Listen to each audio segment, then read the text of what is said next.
Նայրա Մխիթարյան, ՀՀ քաղաքացի։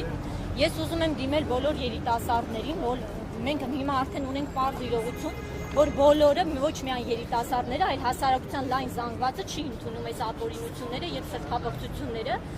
Եվ մենք բոլորս գտել ենք ինչ-որ հարթակ, օրինակ օնլայն հարթակը, Facebook, Instagram այլ վայրեր, որտեղ մեր բողոքը արտահայտում ենք։ Սա ճիշտ դիրքորոշում չի, որովհետև պայքարի այն էներգիան, որը մենք հիմա պիտի կառուցողական օգտագործենք, պիտի կարողանանք օր առաջ հրատապ դեմն առնել այս չարիքի, մենք կիրառում ենք այդ ամբողջ էներգիան սոցհարթակներով անելով։ Ինչ խնդիր ենք դրանով լուծում։ Գնալով օր առաջ մեր երկրի վիճակը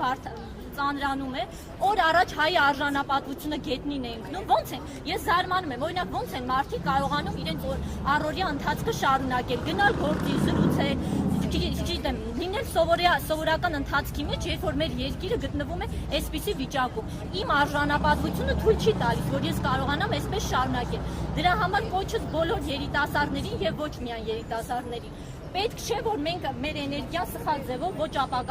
ոչ կառուցողական ձևով վատնենք։ Դուրս եկեք յուրաքանչյուրը այն ձևով, ինչպես որ տեսնում են։ Դուրս եկեք, արտահայտենք մեր ընդվզում այս ամեն ինչի դեմ, մինչև որ կարողանանք ընդհանուր իմի գալ եւ դեմն առնել այս չարիքի։ Պետք է ասել ընդ որում չարիքի, ոչ թե սա արդեն այլևս ուղղակի քաղաքական եզրույթներով այս ամեն ինչի մասին խոսել չի լինի, այսքան։